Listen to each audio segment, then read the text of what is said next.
for his questioning.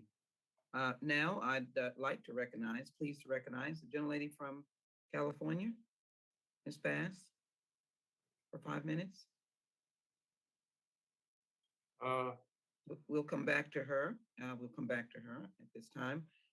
It's pleasing as well to recognize the gentlelady from Florida, and that is Ms. Demings for 5 minutes. Thank you so much, Madam Chairwoman, and for holding this very important hearing. And thank you to all of our witnesses for joining us today. There is no doubt the testimony we have heard about the operation of the Federal Bureau of Prisons is troubling. I did my internship, it was a lot of years ago, but I did my internship in a federal correctional institution. There were challenges then, and it is apparent today, based on our witnesses' testimony, that we still have a lot of work to do.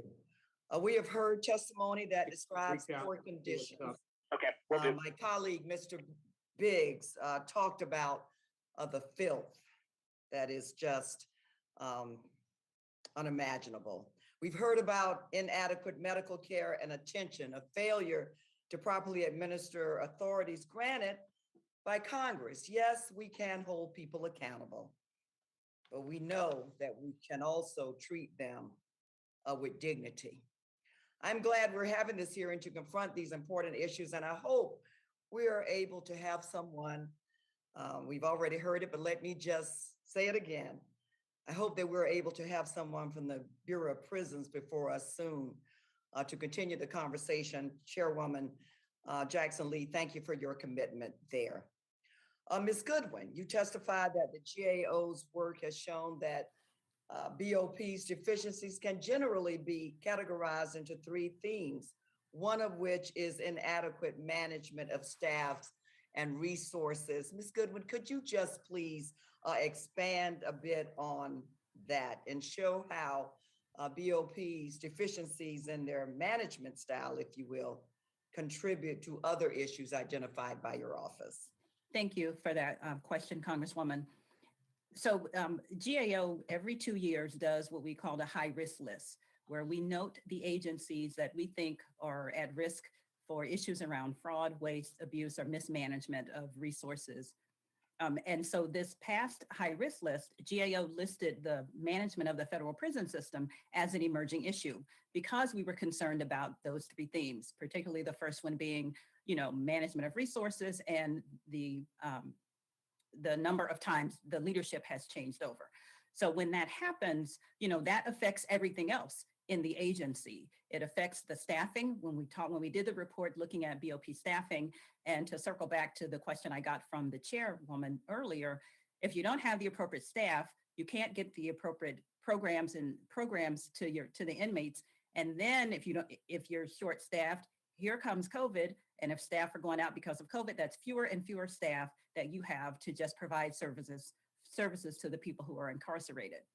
Another reason we've listed BOP as an issue, as an emerging issue on the high risk list, is just the management of resources. When we did the staffing report, just getting information about how BOP was, conducting augmentation, or information about how they were providing overtime and how that was being done across the number of staff that they had, it was problematic. The agency has faced some fairly severe staffing challenges before COVID.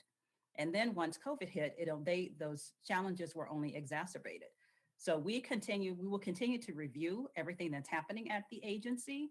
And we'll see if they're an emerging issue now, and we will make decisions about whether they become placed on the high risk list later on. One of the things we're looking at is how they're going to be implementing the First Step Act.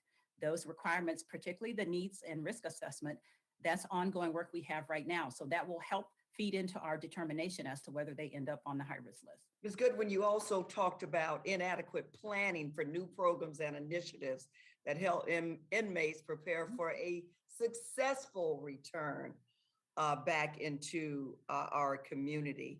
Can you also expand a little bit on that and what needs to be done there in your recommendation to improve the planning for future success? So what the couple things that we looked at there, when BOP would kind of pilot new programs, just, paying attention and keeping the data on the effectiveness of those programs to see if it's something that they could, um, put up on a larger scale and provide throughout the agency. And, just lessons learned from all of that, we found that the agency wasn't adequately capturing that. So at times they might be duplicating efforts, or they might just not be getting the cost, paying attention to the cost benefits or cost effectiveness of some of the efforts that they had ongoing. And, so you do something one year and then maybe 10, 15 years later, you might try something again, but did you learn from what didn't work the first time? And Thank also, Yeah, thank you. I'm out of time. I just want to say Okay. very quickly, Madam Chair, Ms. Levi, thank you so much. I didn't get to my question to you, but thank you so much for sharing your story. It is most helpful for this committee. Madam Chair, I do yield back. Gentlelady yields. Thank you